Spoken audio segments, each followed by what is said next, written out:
Bismillahirrahmanirrahim. Assalamualaikum warahmatullahi wabarakatuh.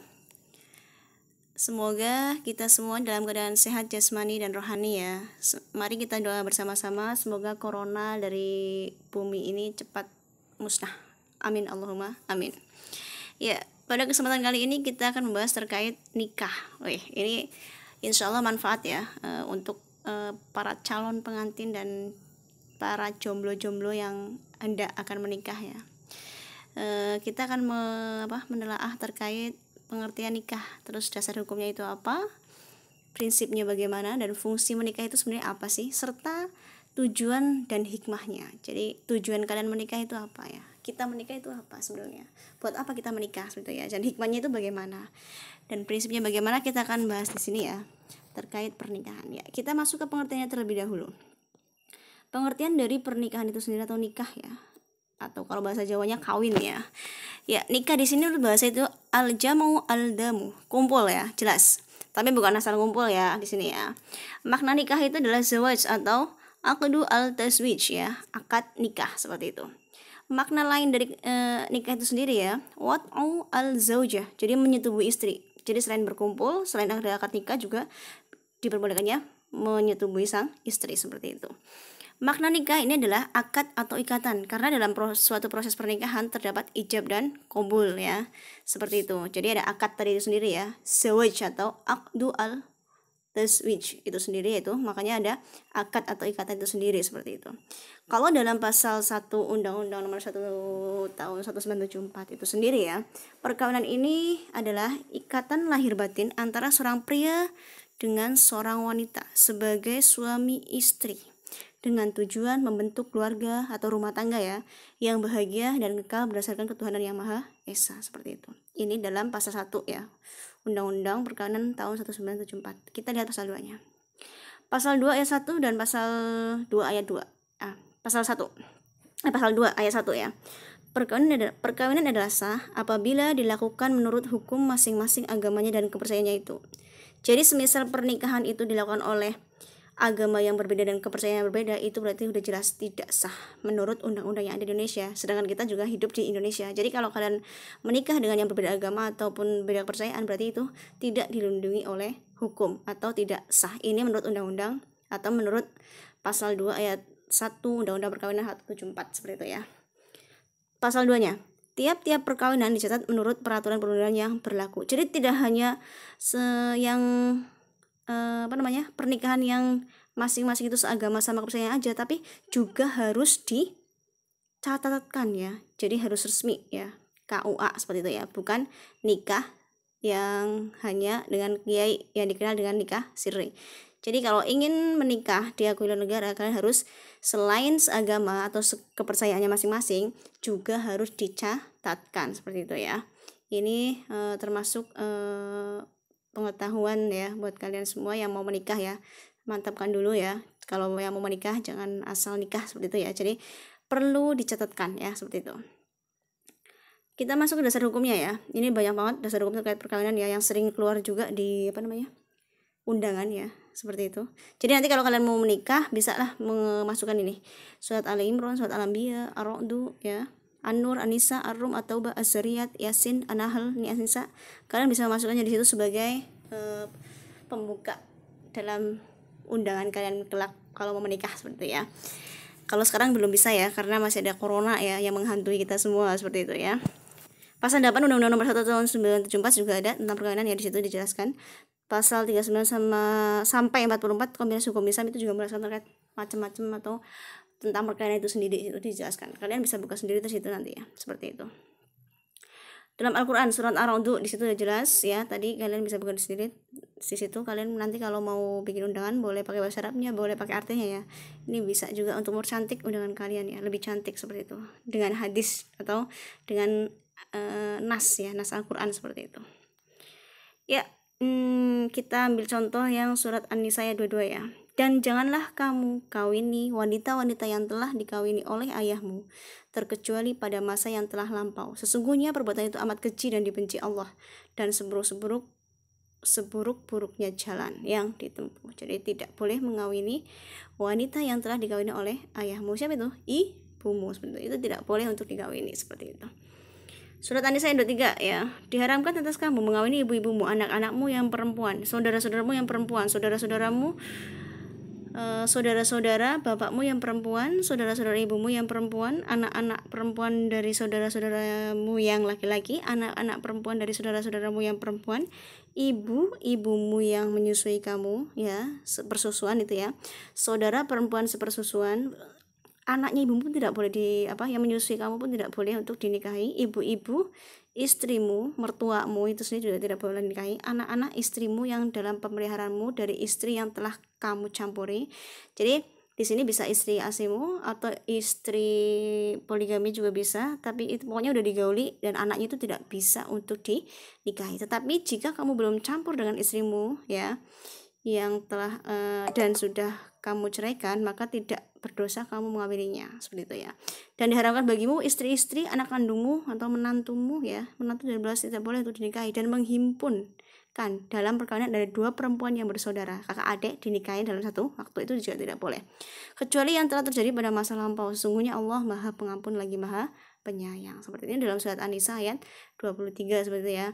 Jadi ini jadi jangan nikah sembarangan, asal nikah lah, yang penting saya mau menikah dengan siapapun, yang penting saya bisa menikah, menyambungkan hasad keinginan nafsuku, itu tidak seperti itu ya. Jadi ada kriteria wanita-wanita yang boleh untuk dinikahi dan tidak boleh dinikah itu sendiri, seperti itu. Jadi hati-hati ketika kalian akan menikah atau memilih calon istri ya, atau calon suami, seperti itu. Nah, menikahlah ya, tapi jangan dengan yang dilarang, seperti itu. Jangan asal pokoknya saya mau menikah dengan siapapun, kalau kamu mau anaknya apa, dia anak bude, bolehlah anaknya boleh dan sebagainya, yang penting dia mau menikah dengan saya nikahin. Itu tidak boleh seperti itu ya, karena apa? Masih ada hubungan ya, hubungan di situ tidak boleh atau dilarang oleh agama ataupun hukum adat itu sendiri, seperti itu ya.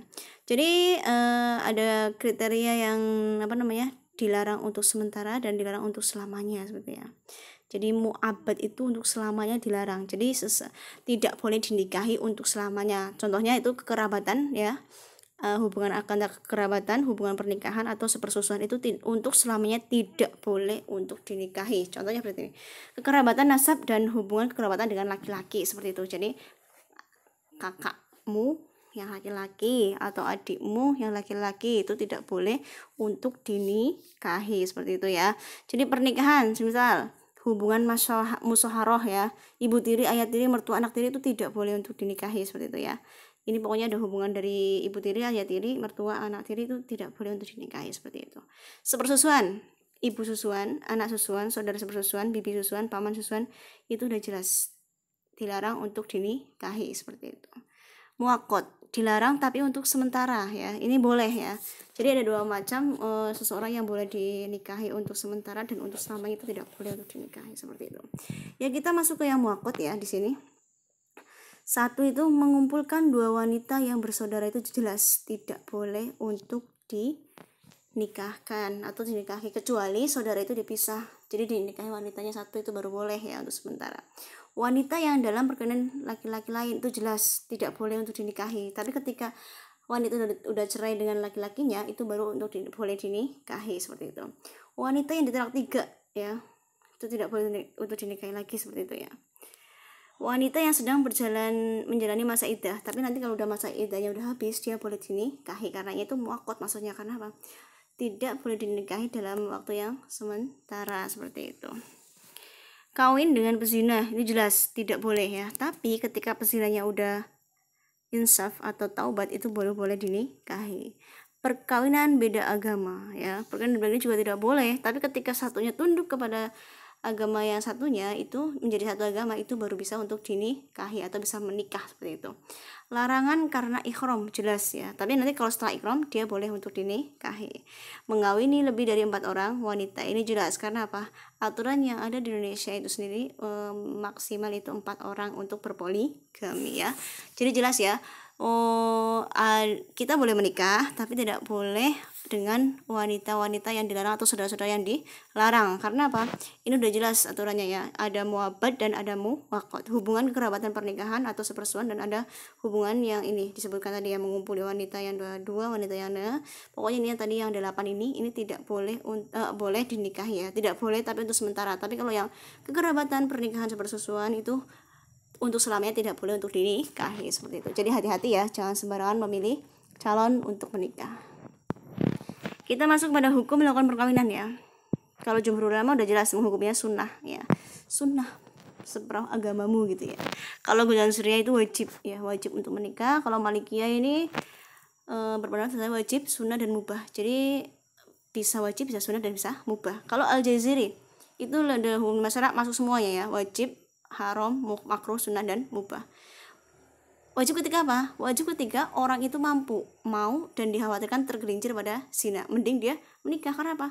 Kalau dia tidak tidak menikah, maka dia akan tergelincir pada zina. Makanya kan dia udah mampu dan mau, tapi dikhawatirkan untuk zina, mending dia untuk menikah saja. Ini hukumnya sudah masuk ke wajib. Kapan dihukumi haram? Ya, dihukumi haram ini ketika bagi orang yang tahu diri bahwa dirinya tidak mampu untuk melaksanakan kehidupan berumah tangga. Jadi kalau orang yang sudah tahu diri, sadar diri bahwasanya aku tidak mungkin bisa untuk hidup atau melaksanakan kehidupan berumah tangga karena saya belum dewasa, misal belum punya pekerjaan, atau saya masih minderan, saya masih temperamental dan sebagainya, saya belum punya apapun untuk mengurusi rumah tangga, dan saya tanggung jawab saya belum bisa sepenuhnya untuk rumah tangga. Nah, ini hukumnya haram di sini ya. Jadi menata diri dulu lah ketika kalian belum pede bahwasanya mampu untuk menjalin kehidupan berumah tangga, seperti itu. Sunnah ya. Sunnah di sini mampu atau mau, udah mampu, mau, dan tidak dikhawatirkan melakukan zina. Ini hukumnya sunnah. Berbeda tadi kalau yang di atas, kalau wajib itu mampu, mau, dan dikhawatirkan, itu hukumnya wajib. Kalau tidak dikhawatirkan, hukumnya adalah sunnah, seperti itu ya. Makruh, mampu berkeinginan dan mampu menahan diri dari zina, tapi tidak mempunyai keinginan yang kuat untuk memenuhi kewajibannya sebagai suami istri yang baik. Jadi dia mampu keinginan juga, tapi mampu menahan diri dari zina, tapi dia tidak mampu mempunyai keinginan ya, tidak mempunyai keinginan untuk kuat untuk memenuhi kewajibannya sebagai suami istri yang baik. Jadi semaunya sendiri. Mampu keinginan juga mampu, menahan diri juga bisa, tapi dia semuanya sendiri untuk berumah tangga, tidak sepenuhnya mengabdikan dirinya kepada keluarga. Nah, ini hukumnya adalah makruh ya. Mubah ya, tidak ada halangan untuk menikah dan dorongan untuk menikah belum membahayakan dirinya ya. Jadi halangannya tidak ada, dan kalaupun pengen menikah itu belum ada sama sekali ya. Jadi ini biasanya anak-anak ABG ya, masih senang aja ya. Jadi dia belum pengen nikah seperti ini gitu. Jadi tidak ada halangan untuk menikah dan dorongan untuk menikah belum membahayakan dirinya. Ya mungkin ini jadi kalau mubah ini orang yang pas-pasan ya. Jadi dia punya uang, tidak ada dorongan untuk tidak ada halangan untuk menikah, punya segalanya, tapi itu dorongan untuk menikah itu belum membahayakan dirinya. Jadi dia belum benar-benar mau untuk menikah, seperti itu. Ini hukumnya adalah mubah. Seperti ya, jelas ya. Ini bisa dihukumi. Ini kalau menurut Al-Jaziri ya, dia berpendapat bahasanya ada 5 hukum syarak yang melakukan perkawinan. Tapi kalau jumhur ulama sepakat bahwasanya hukum menikah adalah sunnah ya, seperti itu. Tujuan dari perkawinan ya, tujuannya apa sih sebenarnya kita menikah, seperti ya. 1. Dalam surat Al-Furqan ayat 74 dijelaskan bahwasanya mendapatkan dan melangsungkan keturunan. Jelas ya, dengan kita menikah kita mampu melestarikan kehidupan ya, dengan memperbanyak anak, seperti itu ya. Jadi keturunannya baik sehingga kita bisa melangsungkan keturunan tidak punah, seperti itu ya. Memenuhi hajat manusia untuk menyalurkan syahwat dan menumpukan rasa kasih sayang. Jadi kasih sayang itu bukan hanya syahwat saja ya, bukan hanya bahasanya itu gombalan belaka ya. Ini tidak seperti itu. Jadi bisa menumpukan kasih sayang sesungguhnya. Jadi bisa menyampaikan, menyalurkan kasih sayangnya dan syahwatnya kepada sang pasangan, seperti itu. Memenuhi panggilan agama, memelihara diri dari kejahatan dan kerusakan. Jelas ini kalau ketika kalian kemana-mana udah tidak ada lagi yang nyinyir seperti itu ya. Jadi oh itu belum belum nikah kok udah jalan berdua kemana-mana berdua dan sebagainya, makan berdua dan sebagainya. Nah ini menghilangkan dari itu semua ya, karena apa namanya, mendipan agama, karena itu biar dirinya terjaga dari kejahatan dan kerusakan seperti itu ya. Udah ada yang punya seperti itu. Menumbuhkan kesungguhan untuk bertanggung jawab, menerima hak serta kewajiban ya. Juga bersungguh-sungguh untuk memperoleh harta yang halal. Ketika sudah menikah ini berusaha untuk mencari harta yang halal untuk memenuhi kebutuhan sehari-hari rumah tangganya seperti itu. Beda kalau orang yang belum menikah, dia bekerja keras mungkin ya, tapi tidak tahu uangnya kemana. Karena apa? Belum punya tujuan, belum punya kebutuhan yang harus dicapai dalam suatu rumah tangga, sehingga ya udah kerja ya kerja gitu kan, uang dinikmati seperti itu. Karena apa? Belum punya tujuan dan prinsip dari ikatan rumah tangga itu sendiri seperti itu ya, dan prinsip hidupnya itu belum untuk ke situ seperti itu. Membangun rumah tangga untuk membentuk masyarakat yang tentram atas dasar cinta dan kasih sayang ya. Jadi membangun rumah tangga untuk membentuk masyarakat yang tentram dan atas dasar cinta dan kasih sayang. Jadi bukan sembarangan ya. Jadi bukan asal cinta yang penting saya menikah gitu, enggak, tapi ini untuk menumbuhkan rasa cinta yang sesungguhnya ya, kasih sayang yang sesungguhnya, kalau menumbuhkan atau membentuk masyarakat yang tentram. Karena ketika keluarga itu tentram, maka kita akan membentuk masyarakat yang tentram pula seperti itu. Nah, kita masuk kepada prinsip dari perkawinannya. Prinsip dari perkawinan ini berdasarkan batas-batas yang ditentukan Allah itu adalah al-qiyamu bi hududillah ya. Itu ada 1, 2, 3, 4, 5, 6, 7 ya. Ada 7 prinsip dalam perkawinan. Yang pertama adalah saling rela, ridho, menerima apa adanya ya. Jadi kita kalau mau menikah itu prinsipnya ada 1, kalian harus saling rela, menerima kekurangan dan kelebihan masing-masing ya, antara si cewek dan si cowok. Jangan kalian belum saya bekerja kok dia nggak bekerja, saya cantik kok dia nggak ganteng, orang tua dia kaya kok orang tua saya nggak kaya gitu. Nah itu berarti belum ada saling kerelaan di antara kalian, atau belum ada keriduan di antara kalian, belum menerima dia apa adanya seperti itu ya. Jadi masih egois ya seperti itu. Layak atau ma'ruf ya, ini dalam surat Al-Baqarah disebutkan sampai 11 kali ya. Jadi prinsipnya layak, layak di sini ya baik itu sendiri ya.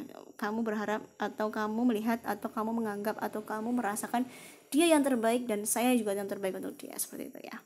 Berusaha menciptakan kondisi yang lebih baik ya. Jadi kalau udah berumah tangga itu menciptakan kondisi yang lebih baik seperti itu. Ihsan ya.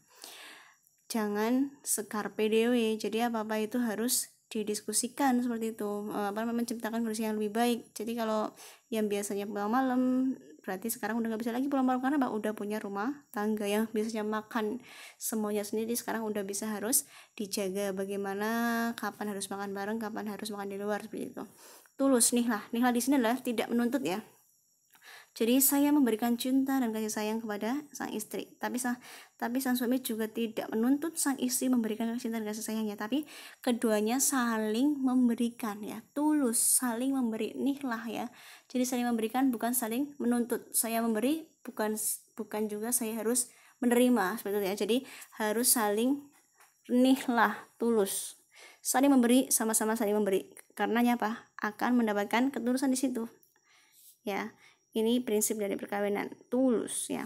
Musyawarah, ini juga terpenting. Ini terpenting dalam hal perkawinan. Jadi prinsipnya adalah musyawarah. Apa-apa itu hal yang terkecil pun kalian harus dimusyawarahkan ya. Contoh pendidikan anak itu juga harus dimusyawarahkan. Contoh tempat tinggal, kita harus tinggal di mana, bekerja apa, itu juga harus dimusyawarahkan. Pengeluaran terus pemasukan itu juga harus dimusyawarahkan. Apalagi ini terkait hal ekonomi, ini sangat krusial ya, permasalahan yang sangat krusial dalam keluarga seperti itu. Ini harus dimusyawarahkan. Pokoknya hal-hal yang terkecil itu harus dimusyawarahkan ketika memang kalian ingin keluarga kalian adalah hidup sakinah mawaddah rahmah seperti itu. Prinsip yang ke-6 ya, yaitu perdamaian, islah ya. Jadi kalian harus bisa menciptakan rasa damai, tentram ya di dalam keluarga. Itu harus bisa mewujudkan itu semua ya, islah, perdamaian. Prinsipnya adalah damai. Jangan pernah kalian menimbulkan atau membentuk atau menciptakan sesuatu yang bahasanya itu berantakan dalam rumah tangga ya. Prinsipnya adalah perdamaian. Jadi kalian harus mampu menciptakan perdamaian dalam keluarga seperti itu. Jelas ya. Jadi prinsip perkawinan itu adalah ada 6. Satu, saling rela, ridho. Kedua, layak ya. Layak ma'ruf ini ma'ruf juga bisa dalam hubungan badan ya, harus berbuat baik baik secara lisan maupun batinnya ya. Ini harus baik, berkata baik selalu gitu ya. Berusaha menciptakan kondisi yang lebih baik terus ya. Tulus, musyawarah dan perdamaian. Seperti ini penting banget prinsip perkawinan ya. Dan prinsip ini tidak serta-merta bisa berjalan apa adanya ya. Dia harus didukung oleh 4 pilar. Ini yang terpenting juga, ini 4 pilar yang mendukung prinsip perkawinan. Satu, perkawinan adalah zawaj. Kita harus sadar perkawinan adalah zawaj ya, adalah pasangan ya. Harus sadar kalau perkawinan itu adalah pasangan ya, pasangan atau kumpul. Ini penting karena apa? Kesadaran kita terkait perkawinan itu sendiri ya, seperti itu. Kedua, perkawinan adalah ikatan yang kokoh, misakun holidon. Ya, ketika kalian udah berkeyakinan bahwasanya pernikahan adalah misakun holidon, kalian insya Allah akan tetap kokoh ikatannya. Karena apa? Kalian sadar diri, oh ya, berarti pernikahanku ini bukan sembarang perkawinan, bukan ikatan yang sembarang ikatan, tapi ikatan yang sangat kokoh. Makanya sesuatu itu harus segalanya itu harus saling rela, layak atau ma'ruf, berusaha menciptakan lebih baik, nihlah, dan harus dimusyawarahkan serta harus bisa mencapai menciptakan suatu perdamaian dalam hubungan keluarga seperti itu ya. Perkawinan harus dipelihara melalui sikap dan perilaku yang saling berbuat baik, mu'asyarah bil ma'ruf. Itu tadi, ini masuk kepada pendukung dari prinsip itu sendiri, itu nihlah, tulus. Jadi harus saling memberi ya, jangan malah justru saling ingin menerima seperti itu. Jadi harus saling memberi, karena apa? Ini adalah pendukung dari prinsip perkawinan itu sendiri. Yang terakhir ini yang perkawinan mesti dikelola dengan musyawarah ya, jelas. Ini kalau kalian pengen tahu ayatnya bisa dibuka ya, udah saya tulis di situ terkait saling ridho dalam surat Al-Baqarah ayat 232 dan 223, An-Nisa ayat 24 ya. Layak juga disebutkan di situ, Al-Baqarah juga. Ini sudah saya tulis semua, sudah ketik ya. Kalian kalau mau membuka di situ udah ada dasar hukumnya ya. Ini adalah prinsip dan pilar yang memang tertera dalam Al-Quran seperti itu ya. Ini yang menjadi dasar kalian ketika akan menikah atau sekarang yang mudah menikah, bisa dipahami bahwasanya ini prinsip dari suatu perkawinan yang sangat penting ada dalam benak kalian semua seperti itu ya. Oke, kita masuk kepada apa itu keluarga sakinah ya. Jadi dari prinsip perkawinan itu sendiri sama 4 pilar itu menciptakan suatu keluarga yang sakinah mawaddah warahmah ya. Jadi sebenarnya keluarga sakinah mawaddah warahmah itu apa ya? Sakinah itu kedamaian ya, ketenangan. Damai, ketenangan. Jadi kalau kalian dalam keluarganya udah menerima merasakan kedamaian, ketenangan, itu kalian udah masuk ke dalam tahap sakinah. Tapi udah masuk belum ke tahap mawadah ya. Jadi mawadah ini adalah cinta ya. Aku ingin menikahimu karena aku bahagia bersamamu. Ini cinta ya. Aku ingin menikahimu karena aku bahagia bersamamu. Kalau rahmah, aku ingin menikahimu karena aku ingin membuatmu bahagia. Beda ya. Jadi cinta dan kasih sayang itu beda. Aku ingin menikahimu karena aku ingin membuatmu bahagia. Nah, kalau mawaddah, aku ingin menikahimu karena aku bahagia bersamamu gitu. Bedanya gimana nih? Cinta dan kasih sayang ya. Cinta dan kasih sayang itu duluan mana ya? Kalian nanti bisa pikirkan sendiri ya. Sekarang yang udah sering bilang cinta-cintaan, kasih sayang, aku sayang kamu, aku cinta kamu, nah ini bullshit semua ya. Kalau kalian belum tahu arti cinta yang sesungguhnya dan kasih sayang sesungguhnya itu sendiri ya. Jadi cinta itu adalah aplikasi dari aku ingin menikahimu karena aku bahagia bersamamu ya. Jadi sudah tahu ya, sudah merasakan bahwasanya sudah merasakan kehidupan atau saling cecetan atau saling jalan bareng itu bahagia ketika bersama. Nah, ini baru cinta ya. Tapi kasih sayang itu aku ingin menikahimu karena aku ingin membuatmu bahagia seperti itu ya. Jadi dia selain dia udah nyaman ya, dia juga ingin membuatnya selalu bahagia. Nah, ini adalah cinta dan kasih sayang. Jadi ketika seorang di rumah tangga itu sudah menerima kedamaian, penuh cinta gitu kan, ketenangan, tenang, dia sudah mawaddah, dinikahi karena ingin bersamanya itu kan, karena bahagia bersamanya. Nambah lagi ketika dia bukan hanya ingin menikahinya untuk karena bahagia, tapi dia juga ingin membahagiakan. Selain dia bahagia, dia juga ingin membahagiakan sang istri ataupun suami itu sendiri, seperti itu ya. Ini baru sampai tahap sakinah mawaddah warahmah. Jadi selain bahagia juga ingin membahagiakan ya. Ini baru disebut sampai tahap sakinah mawaddah warahmah, seperti itu. Ya, jadi keluarga ideal adalah keluarga yang mampu menjaga kedamaian dan memiliki cinta dan kasih sayang, seperti itu ya. Jadi sakinah mawaddah warahmah. Ini adalah keluarga yang ideal. Jadi siap-siap ya kalian yang mau menikah ataupun yang udah menikah, persiapkan diri Anda, capailah keluarga yang sakinah mawaddah warahmah. Karena itu sangat menenangkan ya, penuh kayaknya surganya dunia, seperti itu ya. Oke, kita masuk ke fungsi dari perkawinan ya. Fungsi dari perkawinan ini ada 1, 2, 3, 7 kriteria atau 7 sudut ya. 7 sudut fungsi dari perkawinan. 1, biologis, jelas. Fungsi biologis kita tersampaikan ya. Antara cowok dan cewek udah jelas bisa bersetubuh dengan halal ya, dengan ikatan perkawinan. Edukatif ini jelas. Pendidikan kita dapatkan dalam perkawinan ya. Bapak ibu mendidik anaknya adalah, terutama sang ibu ya, adalah pendidikan tarbiyah bagi anaknya yang pertama, seperti ya, sebelum dia masuk ke sekolah, seperti itu. Religius, jadi semakin ketika terjadi perkawinan, di situ akan menambah religiulitas dari perkawinan itu sendiri ya. Jadi bidang agama pun di situ nanti akan terajarkan atau tersampaikan atau bahkan diluapkan di dalam keluarga ya. Pendidikan ini, religiulitas ini semakin tebal atau semakin memupuknya semakin tinggi ya. Kalau yang tadinya sebelum menikah sholat subuhnya telatan, sekarang udah mulai bangun pagi menyiapkan untuk sang suami atau bangunkan suami untuk bikin teh terlebih dahulu, baru kita jamaah sholat subuh dulu, seperti itu ya. Ini religiusnya nambah ya. Jadi rasa tanggung jawab tentang keimanannya atau kebutuhan terkait keimanannya itu adalah semakin kokoh, seperti itu ya. Protektif ya. Di sini fungsi perkawinan adalah salah satunya protektif. Jadi berhati-hati atau berusaha untuk menjaga anggota keluarganya. Jadi ketika seorang anak itu pasti tidak boleh disakiti oleh orang lain ya, atau dalam pergaulannya pun seperti itu. Jadi ketika dia menyakiti pasti ada perlindungan dari sang ayah ataupun kakak ataupun ibu, seperti itu ya. Ini protektifnya di situ. Sosialisasi ya, jelas. Sosialisasi itu dimulai dari keluarga itu sendiri. Bagaimana cara orang tua itu menyampaikan kepada sang anaknya, bagaimana seorang ibu memperlakukan kakaknya, seorang ibu memperlakukan adik, bagaimana seorang suami memperlakukan istri dan istri memperlakukan suami. Ini ada sosialisasi kecil yang akan menumbuhkan atau mencapai kepada sosialisasi masyarakat. Ini induknya di dalam keluarga itu sendiri ya. Jadi fungsi dari perkawinan itu membentuk sosialisasi yang sehat, seperti itu. Rekreatif ya. Jadi fungsi rekreatif juga ada di sini ya. Dalam perkawinan kita tidak tidak jenunu atau tidak melulu hidup dalam rumah tangga saja ya, tapi perlu adanya rekreatif ya. Jadi Sabtu Minggu lah misalnya. Kalau hari aktif kerja kan Senin sampai Jumat.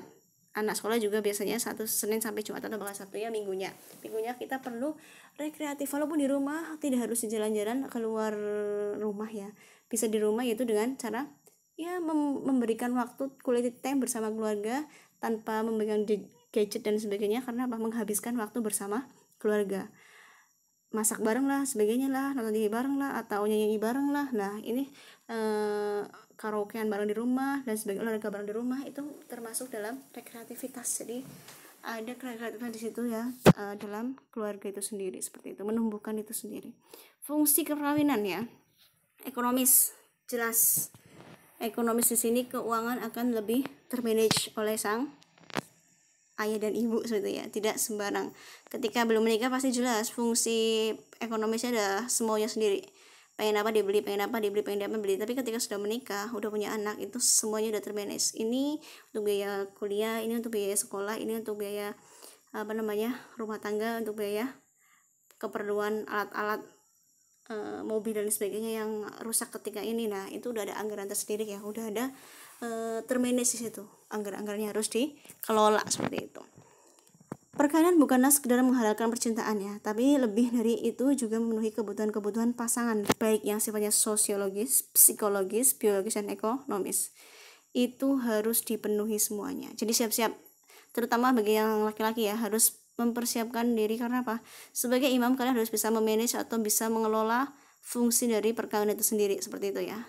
Kebutuhan yang sifatnya sosiologis, psikologis, biologis, dan ekonomis itu harus terpenuhi, walaupun nanti pada realitanya kalian bisa dibantu oleh sang istri kalian, seperti itu ya. Ya, kita masuk kepada hikmahnya yang terakhir. Hikmah dari perkawinan. 1, kasih mengasihi. Jelas kita dalam kasih mengasihi itu udah dalam ikatan perkawinan yang sangat sah. Jadi tidak perlu khawatir zina, perlu khawatir cacuan rana, itu tidak perlu. Karena apa? Kita sudah dalam ikatan perkawinan. Banyak turunan, Allahumma amin ya. Keturunan ini akan memperbanyak sehingga kita akan menumbuhkan keturunan-keturunan yang baik. Karenanya kita juga harus berusaha untuk lebih baik lagi, ma'ruf ya, seperti itu. Terjaga kehormatan dan kemuliaannya. Ya jelas ketika pacaran ya pasti banyak yang nyinyir gitu kan. Kadang-kadang malah juga ada banyak orang yang suudzon, tapi ketika udah menikah semua orang akan mendoakannya ya, semoga cepat punya anak, semoga keluarganya sakinah mawaddah rahmah, semoga tetap cepat punya rumah dan sebagainya. Ini dan terjaga kehormatannya, tidak sembarang orang itu akan ngomong kepada kita ya, karena kita sudah jalan berbareng pun nggak masalah karena kita udah dalam keadaan ikatan perkawinan. Adanya pembagian tugas jelas, nanti sang istri bekerja, sang suami bekerja, anak sekolah gitu kan, ada bibi di rumah, atau enggak ya setelah ayah dan ibu bekerja bagi tugas, satunya bawa anak satunya ke sekolah, satunya ngantar anak satunya pulang juga jemput satunya juga sang suami juga menjemput satunya. Nah sampai di rumah bagi tugas juga, satu istri mungkin menyapu atau masak, sang suami juga membantu mungkin cuci piring atau cuci baju dan sebagainya. Itu banyak adanya pembagian tugas, apalagi kalau anaknya udah gede ya, bisa membantu tugas dari pekerjaan di rumah, seperti itu. Jadi pekerjaan yang ngepel dan sebagainya itu sebenarnya bukan pekerjaan sang istri ya, karena seorang suami itu yang memuliakan, seorang suami yang memuliakan istrinya pasti tidak akan membiarkan istrinya kelelahan, seperti itu ya. Jadi ya pintar-pintar dari suami aja mau nyari pembantu atau tidak, seperti itu ya. Menimbulkan sikap rajin dan bersungguh-sungguh, itu tadi bangun lebih pagi ya, lebih rajin pastinya ya, lebih rajin. Karena apa? Sudah ada pasangan, seperti itu ya.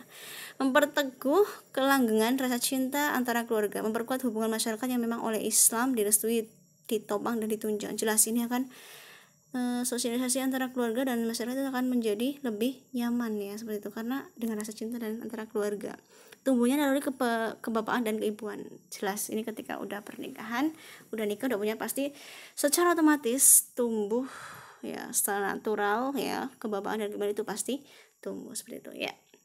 Sekilas pembahasan tentang perkawinan dan fungsi, tujuan serta hikmahnya ya, semoga bermanfaat untuk kalian semua.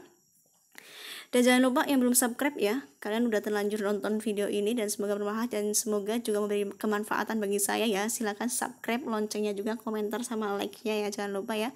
Terima kasih ya. Saya berharap yang mau belum nikah ini dipahami ya, karena ini sangat penting untuk dasar kalian menikah biar lebih kokoh, bisa memperkokoh ikatan perkawinan. Jangan sedikit-sedikit bertengkar pengen bercerai dan mencari yang lain, yaitu balikan dengan mantan. Nah, contohnya seperti itu ya, enggak seperti itu.